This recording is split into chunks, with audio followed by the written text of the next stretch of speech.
我是赵少康，欢迎你来到 TVBS 少康战情室，在我们现场特别来宾，戴伟山议员、吴怡先发言人、蓝轩小姐、万美玲委员、殷乃金主委。好，那 Bloomberg 接台湾空前外交的困境，说因为美国先不让赖清德过境，所以欧洲就学美国。哦，美国不让，那我为什么要让呢？哦。赖清德先是争取过境欧洲，结果呢被德国、捷克拒绝。哦，他是这样讲哈，说经过好几个月的筹备，赖清德要出访史瓦蒂尼，结果呢亲北京的非洲这些国家领空关闭，不给他过。哦，原来要通过那3个国家嘛，后来紧急请德国、捷克说我们能不能从德国、捷克过境，然后呢德国、捷克拒绝，说是不是北京在施压？所以都拒绝他过境。那说马英九12年以前曾经在德国法兰克福转机，所以过去10年从马英九到现在，外交空间到底萎缩了多少？哦，那另外呢，这个2014年马英九因为到非洲及中美洲嘛，所以经过德国的 Frankfurt， 当时欧洲国家也没有拦阻他，并没有阻挡他哈。那所以呢，到底怎么回事？那中国压迫台湾外交空间，现在看起来在全球的影响力越来越大，每个国家它都可以去影响了。现在那另外呢，这个因为传说德国跟捷克拒绝赖清德过境，所以呢，总统府呢，你为什么事前也不讲呢？你到底是怎么回事呢？避重就轻吗？那总统府发言人说，谢谢诸多盟友在这个过程中的协助，出访就是因为北京，就全部都是北京，那当然，北京有原因了。但你其他的国家以前北京都没有反对吗？那为什么现在反对呢？那其他国家为什么这次呢都听北京的呢？都自己不要想想看嘛，通通推到北京最容易啊，都是什么事，凡事都是北京都是错，那就通通往那边推就好了嘛。所以外交部长不必下台，国安会主委不必下台，因为都是北京，他是大坏蛋，他在那里的时候我们都一筹莫展。那现在呢？Bloomberg 说德国跟捷克都拒绝赖清德过境，外交部说细节我们不评论，不告诉你们，也不能讲，但是还是强烈谴责中国。那外交部政务次长说吴志忠说中国对台湾打压已经延伸到国际的空域，那因此影响到全球的利益。因为我们不去，全球利益都会受到影响。那问题是全球根本不在乎，那怎么办呢？或者是比较利益是比较利益的问题啊。国台办讲了说。台湾这赖清德不但不思悔改，还假装是受害者。国台办也很无聊了，这得了便宜又卖乖了哈。那另外呢，这个国民党的立委党团就说外交重挫，要求赖清德、林佳龙说清楚。你不能隐瞒不讲，到底怎么回事？讲讲。如果他们真的不合理，国人也会表示同情啊。你都不讲那事先不讲也就算了，说机密，那事后有什么机密可言呢？那另外呢，因为德国、捷克，而且我们以前说我们跟捷克很好啊，记得吗？是口罩当时我们要送捷克一堆口罩啊，他买不到啊。他的什么议长啊什么的还到台湾，还到台湾来访问啊，好得不得了。你跟我要口罩的时候，你跟我很好，我要求你过境的时候你不过，这有什么好呢？朋友是这样干的吗？那我们到底跟他们这搞了个半天，到底什么意思呢？既没正式外交，也没实质外交啊。那这个百万网红这个 Chip 说呢，原因还在卓荣泰，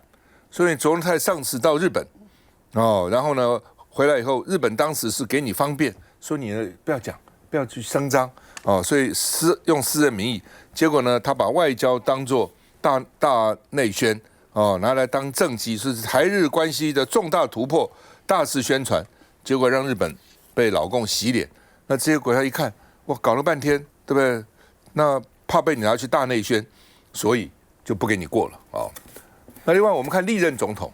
也不是只有国民党马英九啊，李登辉1994年他到尼加拉瓜、Costa Rica、南非、史瓦蒂尼，也还过境夏威夷跟新加坡。然后接着陈水扁那个时候也去了史瓦蒂尼啊，是直飞没有过境，没有落地过境，但是还是经过很多的领空啊，很多国家他不可能台湾直接到史瓦蒂尼去啊，那些国家也没有阻挡他。那这次赖清德本来也是要直飞啊，只是经过的这个航空情报局就不给你过马英九刚刚讲过了他去程还从印度孟买过到斯瓦蒂尼。蔡英文在2018年，他直飞到斯瓦蒂尼，没有过境，也过了，而且2次那这是到斯瓦蒂尼，我们在非洲现在唯一的邦交。到美国，李登辉1995年6月7号还到美国正式访问美国康奈尔，还在康奈尔去演讲，所以演讲以后搞老公很生气。第二个呢，陈水扁20年8月13，他过境洛杉矶。马英九2008年8月12号也是过境洛杉矶，蔡英文2016年6月24号过境迈阿密，也都过境了，在美国都可以这个到本土，甚至过境了。这次赖清德的出访我觉得其实大家都看得到，其实真的太高调，非常的高调那我们看到先是国安局的蔡明彦局长在4月16号的时候，他就先高调的发出新闻稿以前其实在很多的外交出访都是能低调，事前要非常的缜密。他先这个发出新闻稿说相关的我们要去斯瓦蒂尼这个行程啦、维安啦等等然后这个外交部呢，这个林佳龙部长也不甘示弱，4月20号的时候呢，他就在节目上透露说这个访菲的行程呢不但我们应该会怎么走，同时呢，外交部呢还发出了新闻稿说，还有除了这个斯瓦蒂尼之外，我们还有非洲11个国家政要等等大家都很欢迎我们等等这样的操作，其实有好几位这个前任的这个外交官都真的直摇头。那我们刚刚又看到，我们现在这个看板上可以看到几位的总统过去都有出访今天其实我们有这个外交的困境，外交的现况是这样，不是现在才开始如果要说中国大陆的打压，其实也一直都存在，但是过去历任总统呢，我们还是有成功出访的一个状况所以呢，我想如果说都是这么高调，那难怪会受到这么多的一个阻碍了而这一次其实在这个中国大陆其实我必须要讲，就是说事实上，我觉得在这样子打到这种外交困境上面其实我觉得中国大陆其实在这个时间点也不必，因为政协会其实刚落幕，事实上中国大陆是释出很多的善意的那我觉得这个善意是可以堆叠的，让其实台湾的我们的国人可以对中国大陆的善意更加的肯定了那再来呢，这次的彭博社呢也报道说，除了非洲这3个国家拒绝我们的飞航许可之外然后呢我们就赶快去跟这个欧洲来求援。那刚刚当然美国也不同意嘛，那结果欧洲呢想到谁？就是刚刚讲的德国、捷克那我其实在立法院这6年呢，我一直都是捷克跟中华民国的这个国会联谊会的会长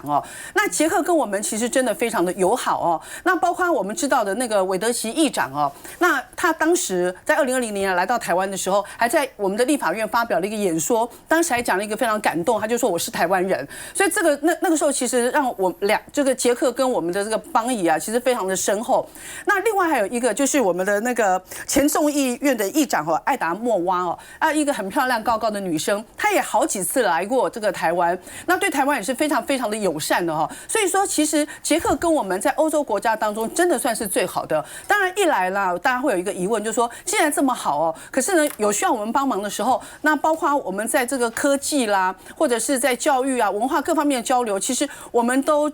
可以说是全力的来配合来帮忙，也包括像这次我们这个故宫文物100周年展我们也过去展，就是都说弄得很好。那结果这次没有办法帮忙，大家也会觉得说，那这是为什么？这第一个。但第二个就是说，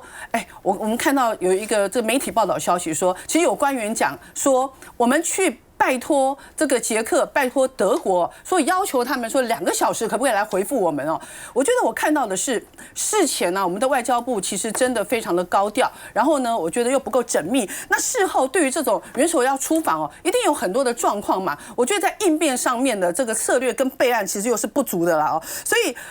赖清德曾经讲了一个，他说台湾站在世界民主防线的最前面，然后他说世界的民主国家我们要共同撑起民主保护伞。我现在看起来，我不知道谁要跟他共同撑起这个民主保护伞尤其是现在在世界各国，尤其欧洲，看到川普这样子反反复复，其实现在有很多的国家的元首纷纷比较会去这个靠向中国大陆，也会想要去访中所以在这样的情况之下，我觉得其实赖清德应该去看一看，外交的困境一直都有，但是不要自己一直活在所谓的这些民主的迷幻药来迷幻自己，然后出了任何的事情呢，自己都不检讨，连我们的外交部啦相关的这个部门通通都不自我检讨。民进党就错在哪里？应该找你去协调沟通。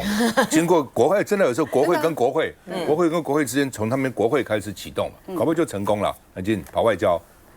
其实刚才这个美玲讲到一个重点啊，哈，我们竟然是在过境哈，就是要过境这个非洲这些国家都受阻之后，他2个小时前才去请求人家的协助，就表示呢，我觉得这整个的国安团队还有外交部呢，要深刻的检讨哈。你一开始的是这么高调的说要做这个总统专机，而且呢，这个国安单位呢还放话，好，还放话给这个特定媒体，说赖清德总统呢要在史瓦蒂尼呢发表演说，就是我们要脱离这个大陆的一中的这样子的一个逻辑哈。总统专机是事关重大的哈，你这个总统专机你要飞越这么多的国家，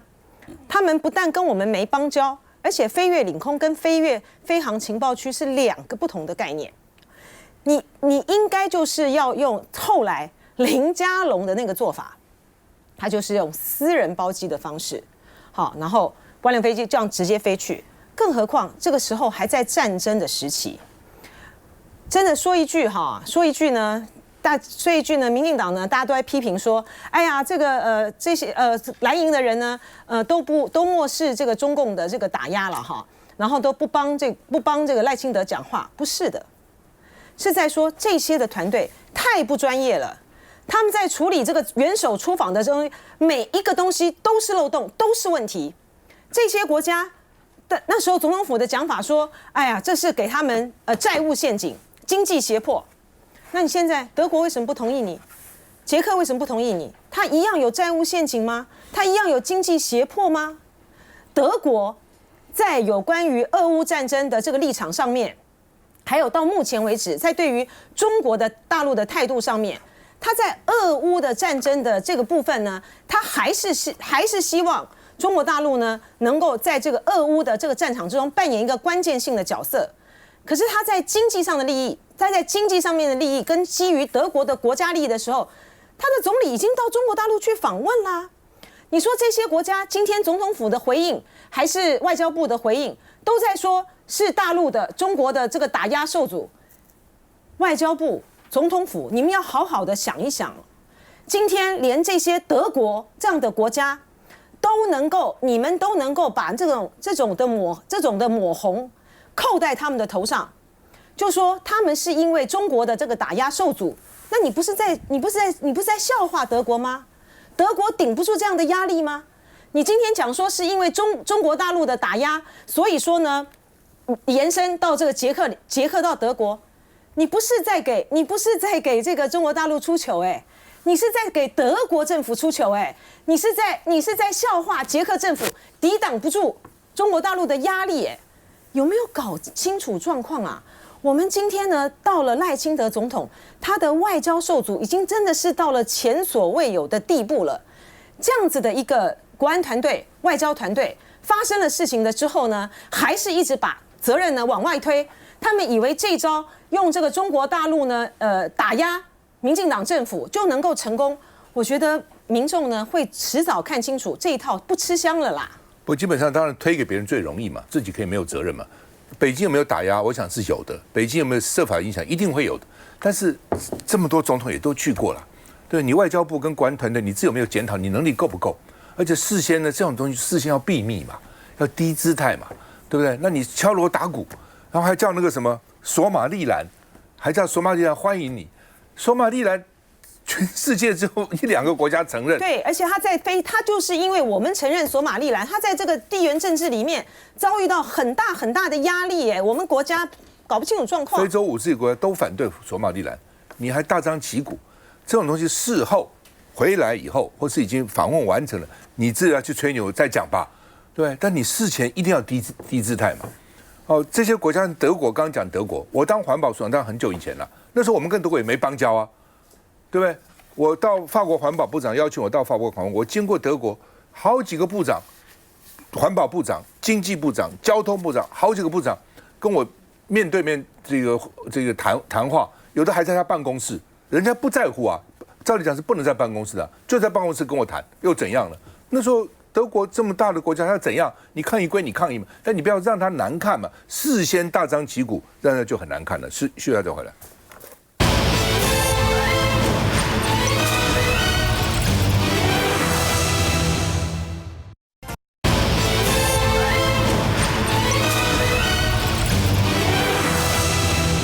好，大陆客要到金门去了，哦，5·1劳动节马上到了哦。那县政府现在很紧张，超前部署，到时候交通、食安跟旅馆、吃饭都是压力啊，还有呢这个安全哦，到底能够接待多少哦等等呢？其实这金门这么小个地方哦，当然原来金门最早是靠国军了，以前我们国军有10万军人在金门，那个多少啊？哦，这个打弹子，那时候打弹子、看电影、洗衣服，在外面。后来国军现在剩下一点点人都减少了，哦，所以呢，有一段时间金门这观光啊、各方面的产业啊、生活啊、经济啊就受到影响。那现在呢，大陆客哦，说当时是说这个上海、福建的居民可以去，那福建是早就去了，因为经过扫山庄比较近啊。那现在上海可以去了啊，所以呢，哇，这一下子啊，金门那边。现在要开始迎接这些上海客啊，而且上海人有钱啊，又能消费啊。那上海恢复金马旅游哦，上海市文化局29号正式公告，那这是小三通，所以金门说利多对观光来讲啊。那上海居民游金马，陆委会受理哦。大陆第2个正式恢复到金马就是上海啊，他昨天公布啊，但是很快哦，有12个旅行社立刻就开始办。10分钟就办好，说那么快哦，10分钟哦，一位上海户籍的民众，社群媒体说他昨天申请金门签注的台湾通行证，叫做大陆居民往来台湾通行证，俗称大通证，他说可以办理，而且呢带好身份证就可以了，10分钟就办好了哦，所以呢效率蛮快的哦。那另外呢，这个国台办说台湾有包机要跟民航局申请，被劝阻，民进党不准。而且呢，说，哎，你不要，你申请都不必申请，哦，就不会留下记录嘛，哦，民航局说乱讲，不负责任，说没有人来申请过，哦，从未设限，哦，所以呢，应向国台办求证说，到底谁被阻挡了，啊，到底有还是没有，现在搞不清楚了，各说各话啊。然后呢，好，大陆现在旅游真的很发达，美国丢掉的，哦，到美国的游客支出少了5%，那。增长0.9%，但是大陆旅客呢增长了9.9%，可是呢支出是这个在那边花钱大过10%，所以呢如果这样持续下去3到4年，中国就会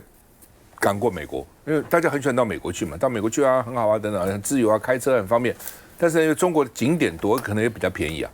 哦，所以呢现在到中国的在成长，到美国呢其实几乎是持平，而花费。在降低，我们看一下。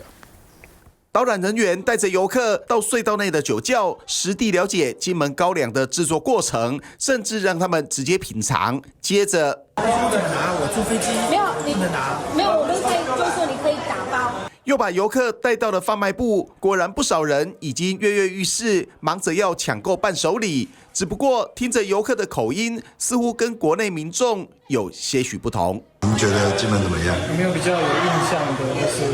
我觉得我们这个团对金门酒好感倍增。原来这是上海旅游业者在金门的踩线团，他们27号组团前往，没想到29号离开前，大陆就传出了好消息。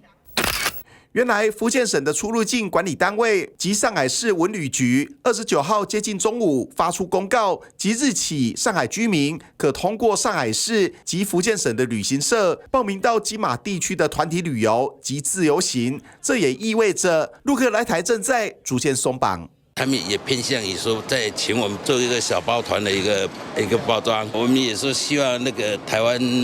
这部分能够也尽快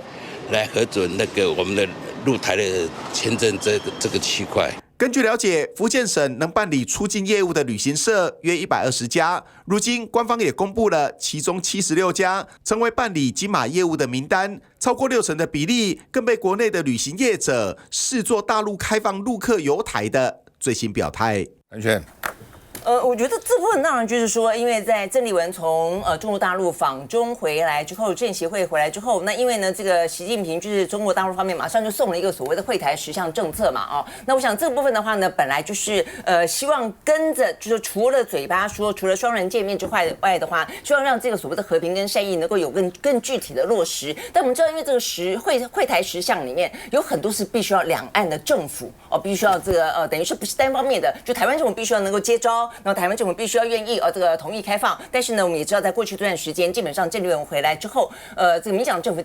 它是万般阻挠了有点像铁板一块。那所以这个部分的话呢，我觉得很显然的，大陆方面呢就是知道它有些部分是属于单方面能做的，就先做所以我们明显看到这份就是单方面能做，就是我们这边反正我先给你，我让我的人来那反正你本来就不设限了嘛所以我来我就来，因为过去这段时间的话呢，在过去那么长的时间，双方是你来我往的啦，坦白讲，这也没有说呢，只有单方面的完全是谁的错就是一开始的话呢，这个台湾这方面进团列营，大陆那边也就因此卡你的这个来台的这个自由行等等，所以这些部分事实上就是双方都有责任。但是呢，现在如果说有一方愿意先开放的话，就愿意单方面先试行的话，我认为这方面其实对大陆来说，你可以说是一种善意，也可以说是一种聪明，就是说呢，我让你感受到说，当你开放的时候，我们有诚意的时候，事情是可以走得通的。那也凸显出来，民进党政府的话呢，他可能如果说处处设限的话，那事实上是过度的意识形态考量，过度的政治化考量。我觉得终究，你看最近这段时间，大家的这些业界的反弹，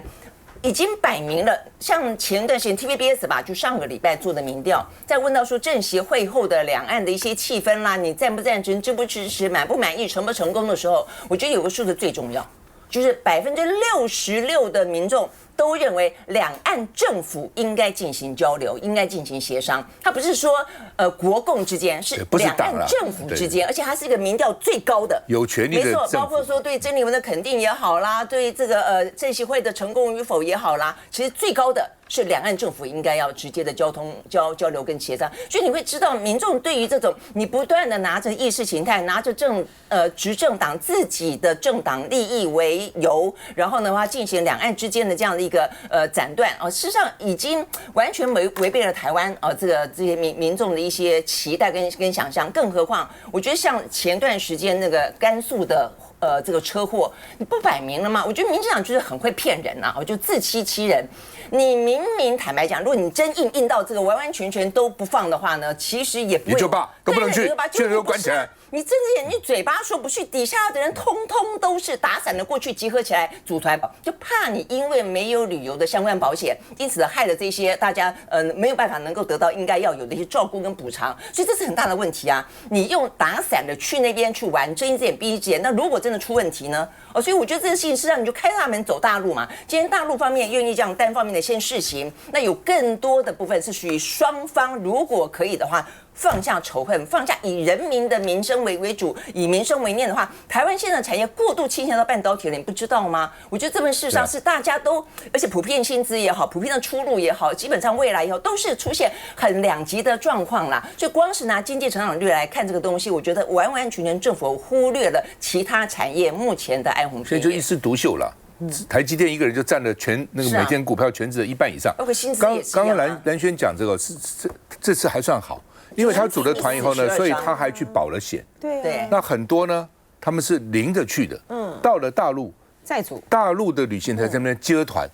就是台湾人去了，他们都知道去了以后呢，在那边组一个团，那个保险就有问题了。你出的事，你跟谁要？所以他们这次还算好，还算不错。但是更多的其实是在大陆那边就我知道好多人在大陆那边纠团然后到那个地方去。那如果出了事就很麻烦，来伟山。台湾并没有限制这个中国人来台湾来做旅游那这个金门这个小三通本来一直来都是开放的，可是今天限制的是中国，就中国长期就不让这个他们自己的这个人民来到台湾，那也是限制了台湾的观光业的发展，所以我觉得这个责任还是要归咎于中国啦。这就很像是每一次只要是交流过后中国就会送一个好像是礼包的东西来跟大家说，我们要恢复这个互相的这个互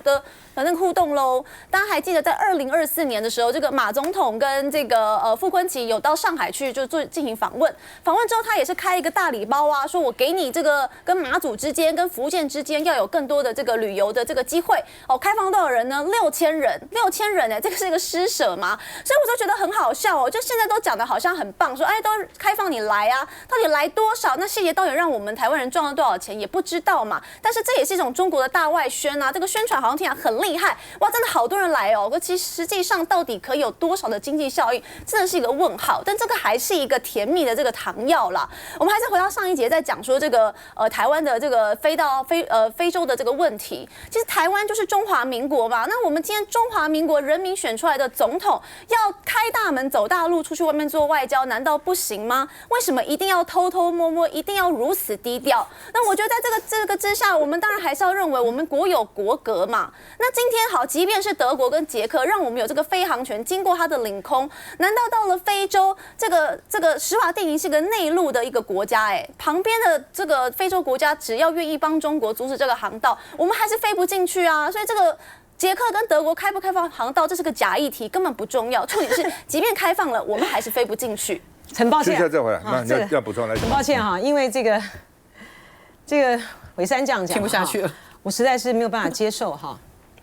中华民国永远都存在啊，中华民国的总统本来就可以飞得出去啊，是因为今天呢，赖清德的国安团队跟外交团队完全缺乏专业知识，完全缺乏各项操作细节该有的专业知识，通通都没有。他们只想到呢，运用这一次的这个出访呢，变成是做成一个受打压的一个台湾总统的一个形象。不过确实是打压，哪一次中国不打压我们呢？我请教您，在马英九时代的时候，为什么我们可以到各个地方都不会受阻？为什么在马英九时代的时候，我们的外交可以休兵？为什么我们可以活路外交？因为他有时候用的并不是中华民国，是用中华台北。比如说 WHO 作为观察员也是一样啊。您太可笑了！您说中华台北是在哪一个场域里面 ？WHO 啊 ，WHO 是。您既然讲到 WHO， 在2016年的时候，蔡英文总统当选了之后，那一年。WHO 发函邀请我们参加 WHA， 是第一次在这个邀请函里面写上了联合国的2758号决议案。马英九总统就问了蔡英文总统当选人，是不是要派人去？是的，他们接受了。2758决议在立法院里面，国民党也不愿意通过，也不愿意支持啊。没有，你们自己都不相信这个事情，戴伟山是不是？戴伟山，